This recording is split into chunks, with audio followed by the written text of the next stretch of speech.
So my name is Maya Geddy, and I'm the head of development at Mowgli Mentoring. So I'm leading on some of the new strands of our work, and I've also helped to co-develop and I facilitate the running effective mentoring programs with Julie. So over to you. Yes, so I'm working on running effective mentoring with Maya. I've been delivering mentoring programs for many different types of organization and for different types of aim, and I'm based in Kenya. On the call, we also have Suana, our head of marketing. So Suana is going to monitor the chat, list out the questions that you might have for us that we can answer at the end. Great, thank you. So a quick overview of what we're going to do today. We have about 35 minutes and then we'll have some time for questions at the end. And do pop, if questions come up as we go along, do pop them in the chat and we'll come to them at the end. And our aim is really to help to give you a different perspective or a different way of looking at the problem of attracting mentors into your mentoring program. So we've chosen this topic today because it's a question that we frequently get asked, and it comes up regularly, especially working in emerging economies with entrepreneur support organizations, BDS providers, where there may not be an established mentoring culture in their entrepreneurship ecosystems, and there's no existing or obvious pool of experienced mentors for organizations to tap into. So organizations running mentoring programs or planning to run a mentoring program often get stuck at this question: where do we recruit our mentors from? How do we attract our mentors? And this is especially pertinent, obviously, if they're pro bono mentors, as a lot of mentoring programs are. And pro bono is really what we're talking about today. As soon as you add in a payment for mentors, the incentives are completely different. So some of what we talk about today would still be relevant, but there would be differences if you are paying your mentors. I just wanted to flag up also that at Mowgli Mentoring, we don't have a pool of our own mentors that we deploy for different programs. Instead, we recruit and train new mentors for each program, and you'll see why a little bit later on, but really it's because the objective of each mentoring program changes, so therefore the profile of the mentor changes in each program. And we're also keen on skilling up new mentors to build cultures of mentoring. So that's why we emphasize on training mentors. So what we're talking about today touches on a number of different modules from the course Running Effective Mentoring Program. So it gives you a little bit of a taster to some of the content to that course. But that course, it's very interactive and very practical, where you work through your own mentoring program and work in a cohort, quite a small cohort with other people, setting up other mentoring programs. So we can't make it as obviously interactive and practical today in webinar format, but we do have a couple of polls, and it would be useful if you had pen and paper to hand for one of the activities, but we won't be asking you to share anything. So we're going to start on the problem. So first of all, why BDS providers, anyone running a mentoring program, find it hard to attract local mentors and some of the barriers that they face. And then we're going to go on to the solution, how to address the problem. So I'll hand over to Julie to talk us through the problem. Right, thank you, Maya.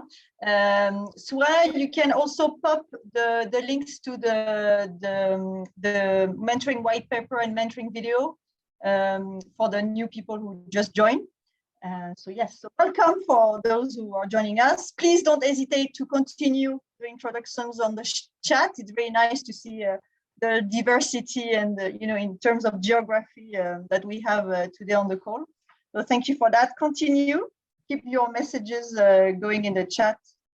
So yes, so the problem, what is the problem? I mean, we often hear people tell us, we're not able to attract mentors. We don't have the right mentors. We can't find them for a mentoring program. So that's really a common issue. So today we're going to focus on local mentors, and I'll explain why just after this little survey. So what challenge? So one, we don't have people with mentoring skills locally. Two, we don't have people with the right business professional experience locally. Or we don't have people who are willing to provide their time for free locally. Or if you're the lucky ones, you don't have any issues.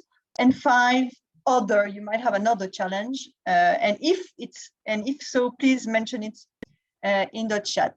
So we had a poll, but is it going to? Yes. Can you see the poll for those who can? For those who can't see the poll, because I know sometimes it's a bit tricky when you're joining by phone, you can put your answer in the chat. So 1, 2, 3, 4, or 5 in the chat if you can't answer from the poll. Give you a bit of time. Yes. So don't hesitate, for those who can't see the poll, to put your answers in the chat. I see a few people are saying other. So please tell us, what is the other challenge for you? That would be interesting for us to know. We want to know, what is the other challenge?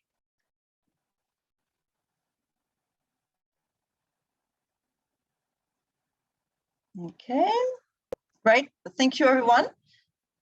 I see some people are still muting, so I'm leaving it a bit. Yeah. So I'm trying to see. A few more. Okay, put it in the chat. Great. Okay, interesting results. Okay, I have another one, new one. Okay, great. So I don't know if you can see the results, but we have a big first one that is, we don't have people who are willing to provide time, for free locally. Then we have, we don't have the mentoring skills coming in second position. And Suana, what comes from the chat? Oh, we have one lucky one who doesn't have issues, so that's good. I don't think there's anything in the chat besides potential mentors are too young in the startup world. Okay. So it can be a challenge. Wait, Suzanne is highlighting the fact that there's a challenge with people maybe misunderstanding the role of the mentor. Yes, and we're going to speak about that, because that's definitely one of the issue, and you can find an easy solution for that. So yes, definitely. So as many of you mentioned, it can be hard to recruit local mentors where there might not be an understanding of, or an existing culture of mentoring. So you may think, oh, it's easier to get international mentors. So sometimes international mentors can really be the solution, especially if you're supporting, let's say, entrepreneurs willing to expand markets or, understand other countries. But it's true that with the limited research that is out there, and also from our own experience, we've been doing mentoring for 13 years now. We have seen that it's generally much more efficient to have local mentors, because they have the local networks, they have the local tacit knowledge, they are more culturally relevant, they understand better the context. So yeah, I mean, that's really our preference, is to go for local mentors. But it's true, a lot of organizations face issues to find those local mentors. So what common issues do we have? People tell us, oh, we don't have an existing mentor pool, in our ecosystem. We don't have that. People don't have enough mentoring experience, or no mentoring experience at all, or there is not an understanding on what mentoring is. So as you mentioned earlier. So as well, it's about the skills or expertise. We don't have specialized experts we don't have, the relevant business experience, or I don't have mentors who have a broad, an experience that is broad enough to support, by different mentees, for example. Another one is it's difficult to motivate them. Experienced people are too busy, or mentors want to be paid. So that's really issues that are really, common. But you would be surprised actually that how many people are willing to be mentors, to offer time and support to others. But to do this, you need, there's a few things that you need to do first, or you need to consider when approaching them. And that's what Maya is going to tell us now.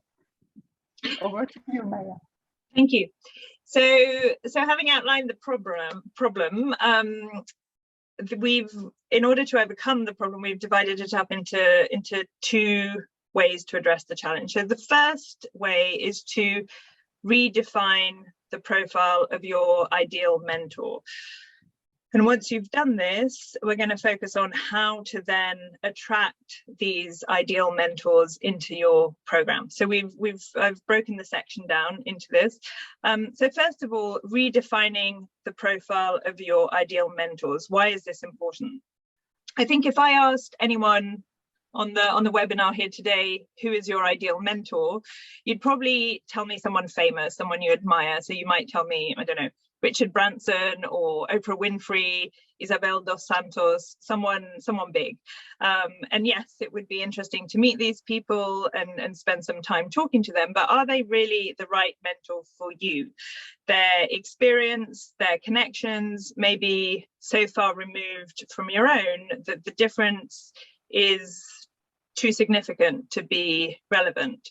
And this is a little bit the same problem for some BDS providers running a mentoring program. They want to recruit big local names, so it gives the mentoring program more clout, and so that the mentees are more excited about it potentially and to respect it.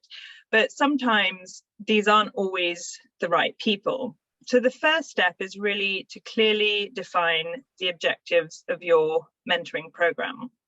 So why are you setting up your mentoring program, and what are you hoping to achieve?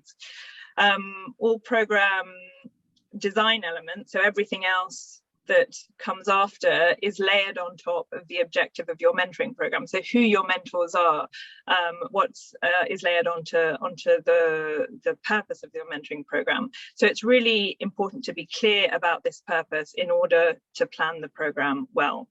And so if you go into the next slide, Julie, this can be your program objective, can be as simple as an example here. So we want to run a mentoring program to support entrepreneurs in Kampala.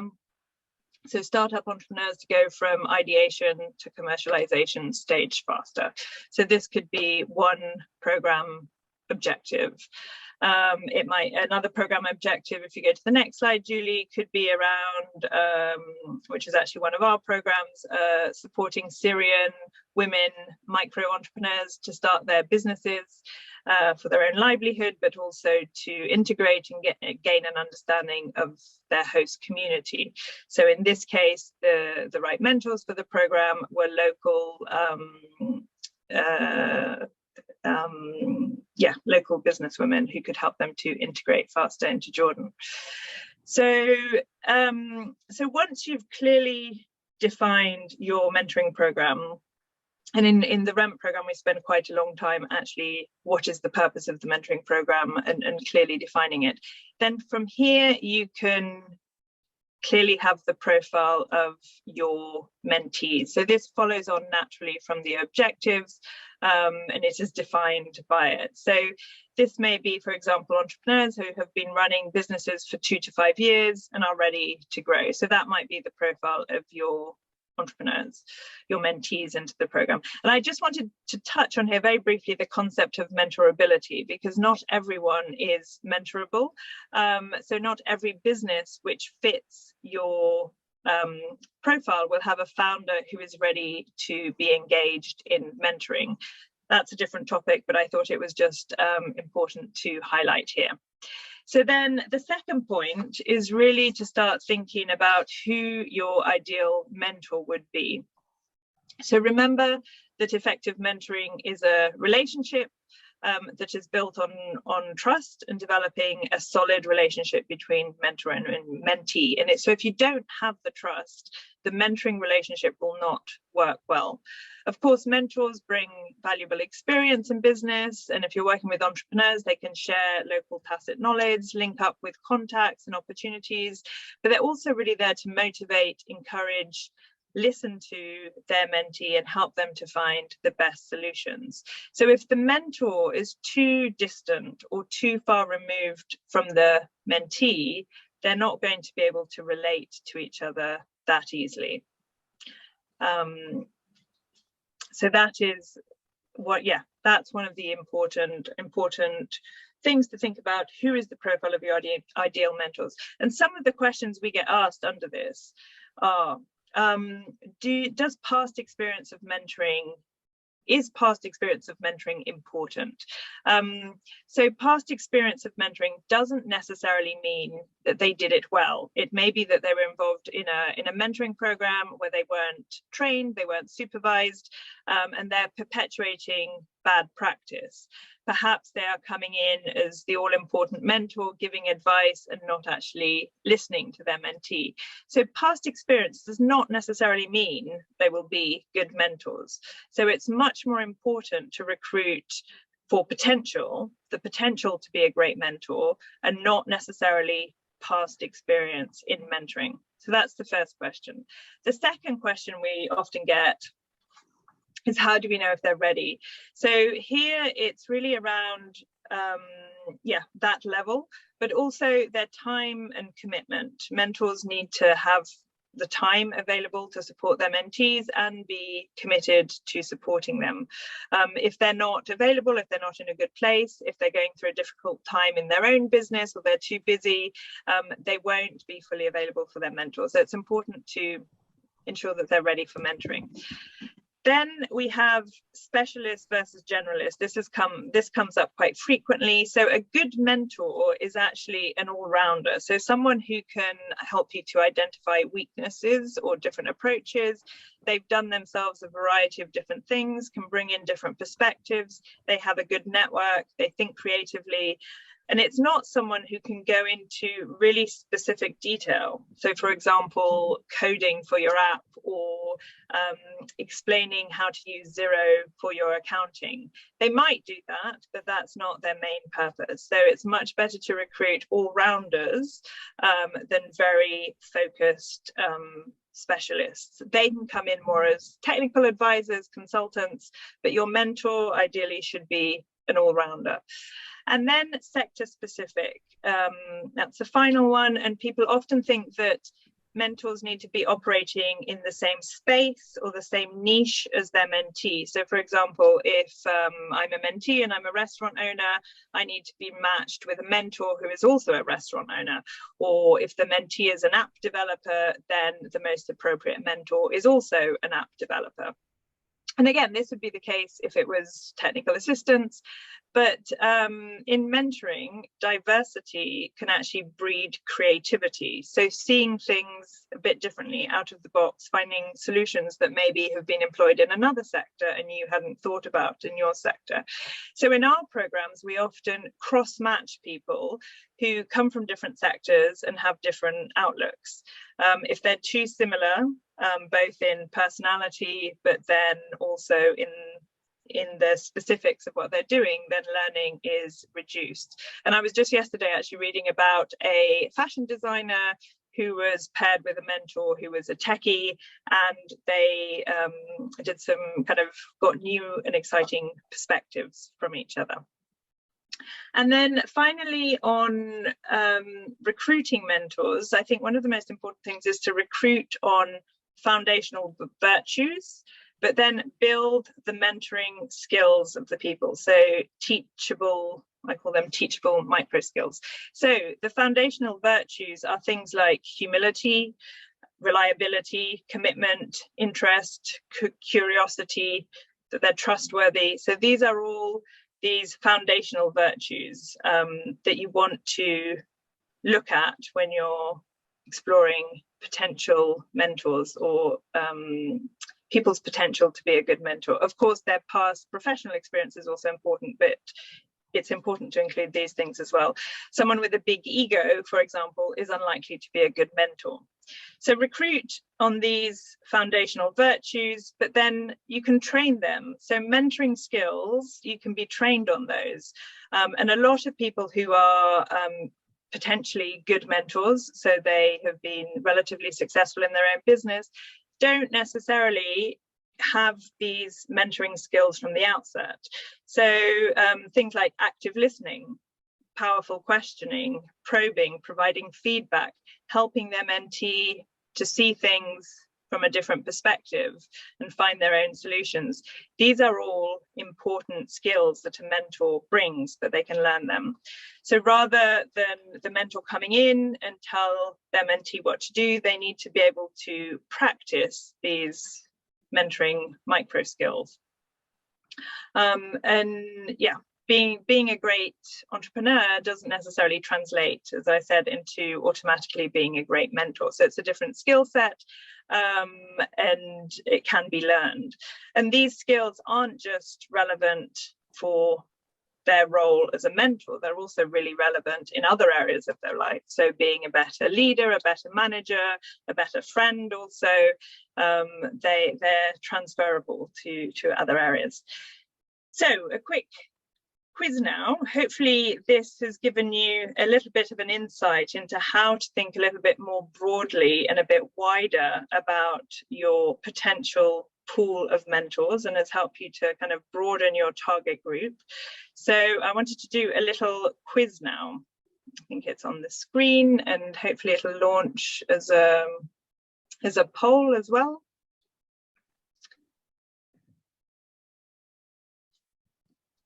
I'll give you a minute just to answer.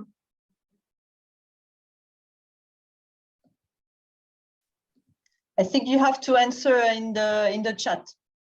Okay, the poll's not launching. Okay. Yeah, so if you could just type your answers in the chat, the poll sometimes gives us errors. Great, I'm seeing lots of threes, which is good, which is what I wanted to get to. Perfect.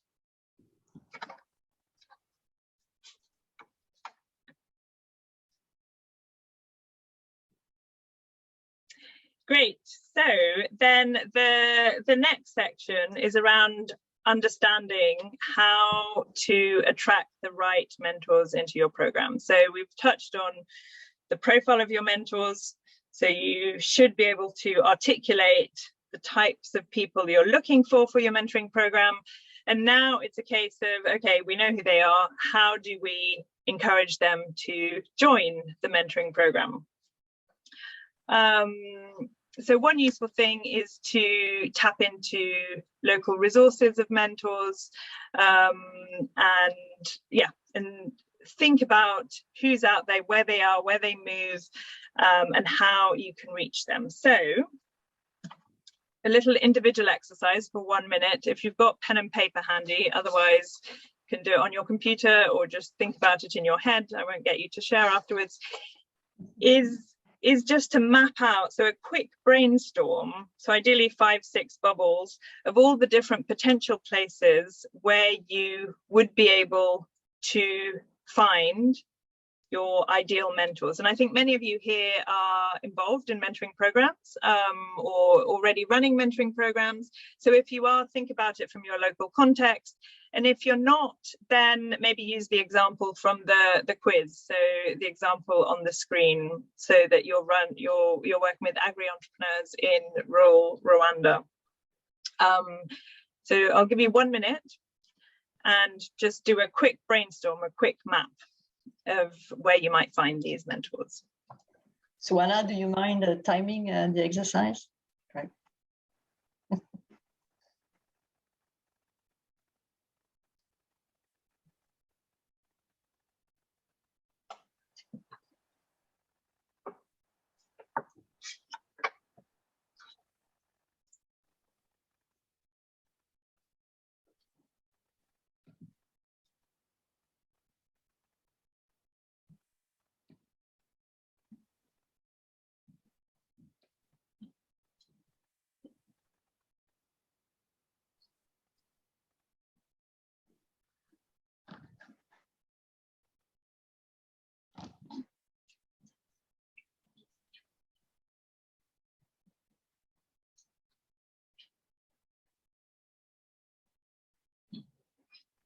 Great. So hopefully that's given you long enough to do a quick brainstorm. Too short. Okay. But yes. It's an exercise you can continue afterwards. If it's what you're working on, then you'd want to spend quite a bit of time on this.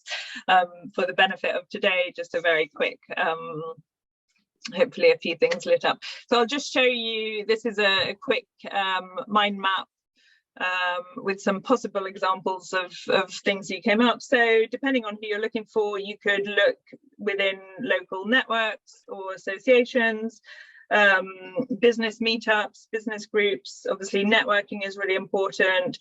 Partnerships sometimes, if you're looking for corporate mentors or something, more mentors who have a leadership profile and work in business. Obviously you can individually approach people. Co-working spaces. Mentor referrals is also really important. So actually this gets much easier once you start running good mentoring programs and you start building a reputation.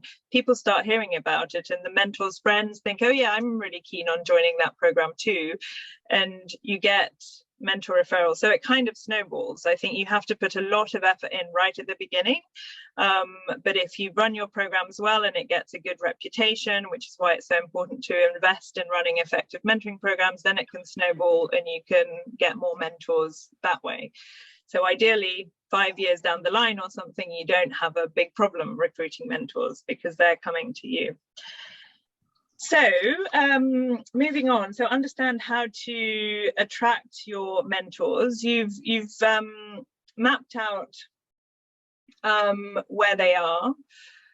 Then it's important to be clear on what is in it for them. So what will they gain from joining the mentoring program? And so often in mentoring programs, all the focus is on the mentee, and we kind of forget a little bit about the mentor, but actually mentors have a lot to gain as well. And if you speak to mentors who've been involved in effective mentoring programs, they often come back and say, I think I got as much or more from the relationship as my mentee. So actually they've gained a lot and they will continue mentoring because it's really valuable for them. So if you provide your mentors with support, if you provide them with some training or micro skills building that they can also use in other parts of their business and their life as a leader, expose them to a new network, an insight into a new area of work, which is kind of where their mentee is. The mentors also get a lot of benefits from mentoring, and this is well documented. So it's down to you to be able to articulate these benefits when you're trying to market your mentoring program to potential mentors and encourage them to join in. And this is obviously much harder when there isn't a local culture of mentoring and people don't necessarily have a solid understanding of what mentoring is. But then it's also down to you and down to the communication as well to share that with them. So our recommendation is really, instead of spending money on paying mentors or giving them stipends, for example, it's important to invest in ensuring that they're ready for mentoring, that they feel confident in mentoring, that they're building skills. So if they're feeling that they're developing themselves and their own professional development, they'll get a lot of value from it as well. And you'll often find that the right people who are mentors are not in it for the money, but they're in it to build their own experiences and to also give back to their communities. So then the third pillar is then you've got your profile of mentors where you can find them, you've got your kind of key messages, is then to reach out to them and communicate this to them. So you obviously often need a flyer or a write-up about your mentoring program, what you're trying to do, an expression of interest form, sign-up form. We often do informational meetings, what we call mentoring awareness sessions. So where you can share a little bit of information about your mentoring program and really emphasize why people should join as mentors, what they will get out of it. that's really important. Social media also, you can use that in all your networks, and especially, as I was saying, where you have past mentors, use them as much as possible to bring in new contacts and get champions for your mentoring programs. If you've got a comms department or something like that, then really use them. So then the next steps, which I'll run through quite carefully, is select carefully. So not everyone who applies to your mentoring program will be a good mentor. So think back to your criteria, the kind of foundational virtues that you want your mentors to have, and do select, because actually the more competitive it is to get into the program, actually it might create more demand as well. People, if they've been into the program, then they feel that it's something a little bit more special and value it more. Point 5, prepare and support them. So this comes back to training them, helping them to build those mentoring micro skills that are really important, and then acknowledge and reward the work of mentors. This is really important. Often even mentees sometimes forget to thank their mentors, but actually acknowledging the work that mentors do, both from the organization and the mentees, is really important. So I hope this has provided you with some inspiration and some new ideas about how you can approach this issue of finding and attracting local mentors into your mentoring program. So I'll hand back to you, Julie. Basically, this is really just a small part of this course, Running Effective Mentoring Program, where we really talk about the different different topics all around that are necessary to set up successfully a mentoring program. So the aim of the course is really to design your own mentoring program that is really tailored to your needs. You will get all the best practices in the field, and you will get to know peers and network with them, understand how they are setting up also their mentoring program. So loads of exchange are possible in this training. And of course, you will get individual support from us. And of course, just wanted to show you this. So these are the phases of an effective mentoring program. So we can send this to you afterwards. Basically, the course goes into all those phases. Depending, of course, on the type of mentoring program you want to set up. Some phases might not be there, but generally mentoring programs do follow those steps to be really effective. So I wanted to keep a bit of time for questions. Just quickly on the top learnings. So really understand who your mentees are, what they really need. Clarify the objectives of your mentoring program. That's really one of the first things to do, and what mentoring can achieve. Be also realistic about that. Be open to new mentors. People can be trained, prepared. If they have the willingness to help someone else. Map out where potential mentors might be. All those networks, all those. There are loads out there where you might find possible mentors. They might not, people don't, identify as mentors, but you could identify good mentors in those networks. Reach out, communicate. Communication is really one of the key there. Communicate really on the incentive, what they would get. That's really important. And make sure your mentors are available, committed, motivated. So selection is also key. And selection is also a big part of the RAMP training course. So yes. Alors, now we have a bit of time for questions. Do we have a few questions from you? I can see a couple in the chat, Julie. So maybe one for you, because I know you've done many more interviews than I have. So how do you interview for such values? How would it take to find such values in people? Well, yes, that's a good one. Well, generally, when we interview people, we tend to test a bit the ego. you know, of people. Like, you know, sometimes if very successful entrepreneur can have the tendency of thinking, oh, I know it all, I'm going to tell this mentee what to do, you know, I've seen it all, etc. So that kind of attitude, it's a big no-no, because the aim of mentoring is not to tell someone what to do, is to help someone reflect on what they could do. So that's really something. So first of all, ego. Are they prepared to listen to people? So when we do an interview, if we see they speak too much and they really don't listen to us, or they don't, that, you know, they don't answer to the question, they go on another topic they want to talk about, well, that's also a sign.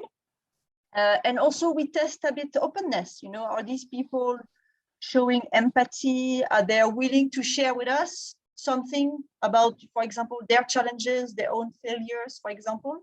That's generally also a good sign, because someone who's willing to share, you know, with a total stranger during an interview, you know, their own failures, or reflect on themselves, you know, they show self-awareness. That's really something really important, because it means that they will be able to kind of understand someone else.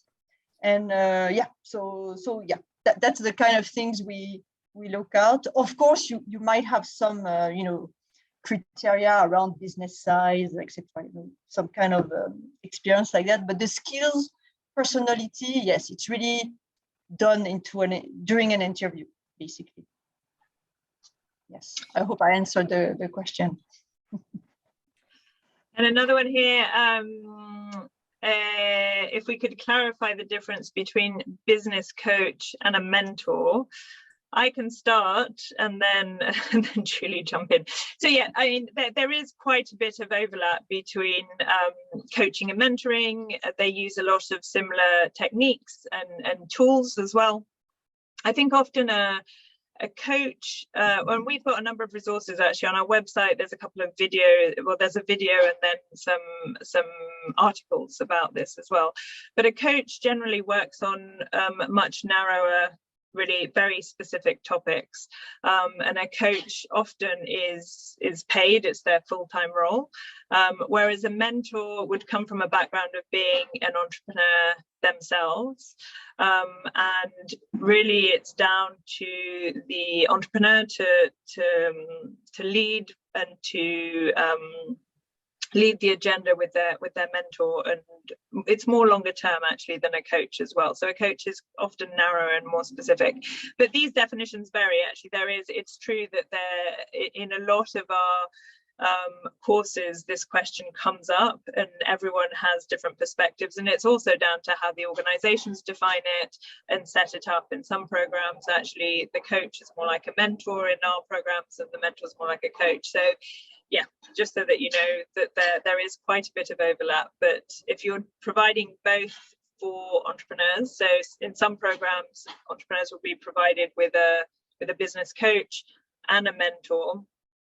The mentor will probably, yeah, it's just really important to clarify the difference between those roles. So generally the coach would look at very specific predefined things and help them to achieve those, and the mentor will look at kind of a larger picture and be a longer term relationship. Don't know if you've got anything to add to that, Julie. No, I mean, no. Yeah.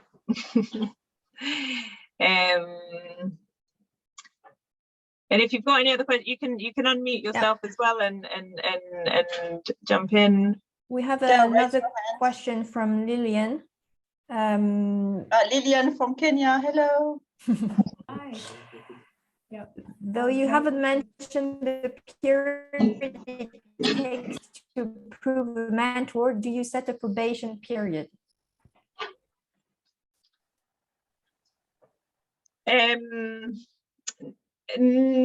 I'll start. No, we don't. But I think it's very important for any mentoring program for there to be a feedback loop, right? So it's not just about matching mentor and mentee and them letting get along with it. If you want to really run an effective mentoring program, there needs to be a program manager who is available. So if there is any problem, and they should be asking both mentor and mentee kind of in their programs, how's it going, identifying any challenges, so that if there's an issue, it could be a conflict of, I don't know, character conflict, or just the chemistry is not there between them, then that can be resolved.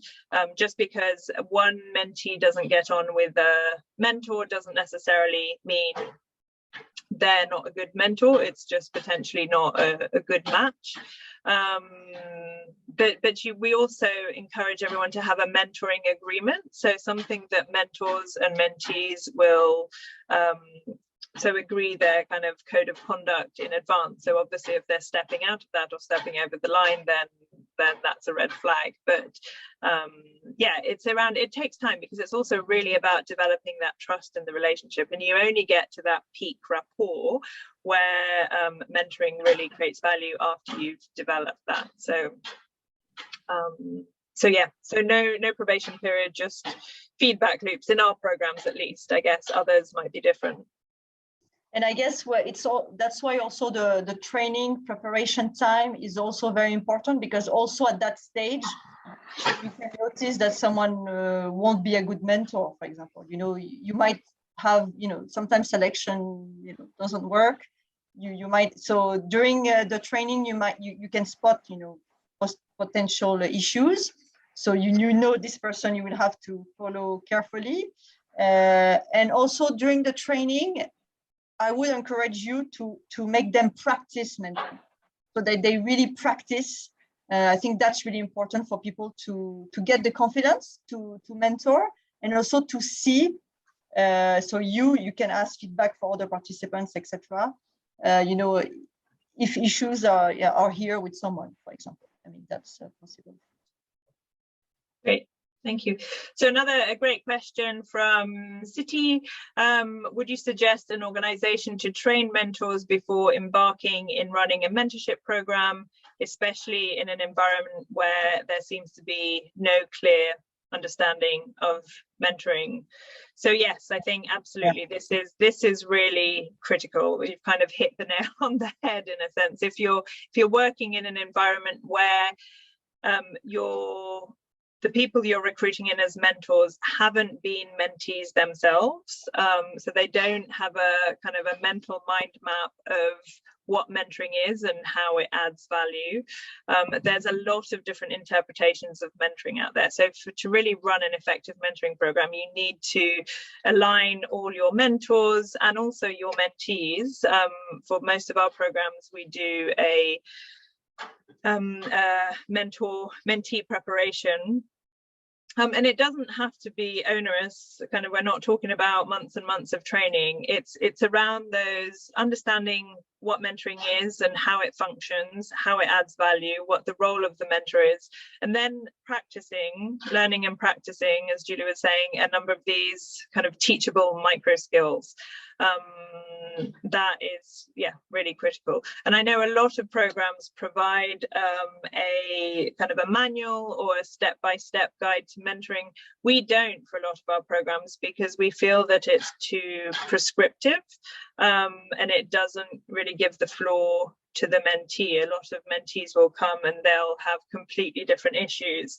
So if it's kind of in session 1 you talk about this, in session 2 you talk about that, it won't really add that much value to the mentees, because it's too prescriptive and it's not relevant to them. And that's really the value of mentoring, is that it becomes very, very tailored and relevant to that individual person, not a kind of a blanket approach like training would be. But so it's about creating this middle space, but providing your mentors with those important skills. And a lot of our trainings are, I don't know, 14, 16 hours at the outset before they embark on mentoring, and some refresher training throughout. I would say if you can't train people, the minimum would be at least to have a kind of introduction session, where you explain what is mentoring, what's the expectations of, you know, of the mentor's role, etc. And at least discuss that, you know, the definition of mentoring, what's their role as mentors, and what you expect of them during the program. Great. Any other questions? And feel free also to drop us an email. My email's on my name. Any other questions before we wrap up? And if you want to unmute yourself and raise your hand, please do. So yes, I mean, I really encourage you to follow us on social media to get our latest updates, because we post we do call for mentors. We also have training opportunities. We post resources, so please do follow us on social media. As mentioned, we also have our Running Effective Mentoring program that is starting in March. So if you're interested, please contact us. I mean, happy to have a chat about it, or any, or Maya, we are open to any partnering, collaboration opportunities. So that's really how we work. So don't hesitate to contact us. So you have our details here. So yeah, so this is the end. Any final question or comments you really need to share with us before we wrap up?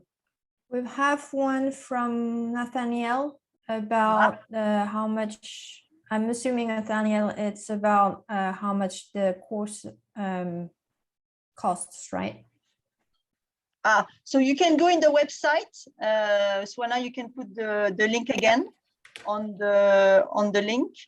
So because we have different prices depending on the size of the organization, and also depending on the number of people coming in the training, because we wanted to encourage several people to come from one organization, because sometimes when you want to embed a mentoring program, set up, maybe you need to train several people to be a mentoring manager. You don't have necessarily only one person in charge of doing the whole thing, designing, etc. So that's why we encourage, we have different price points. We might have some subsidized place for this program if you meet some of the criteria. So do reach out if you're interested. We can discuss that, and we can see if we can get you a subsidized place as well for this program. Any other questions, Juana? Nope. Great. Well, thank you, everyone. Yeah, thank you, everyone, for your time and for the engagement, and we hope to continue the conversation.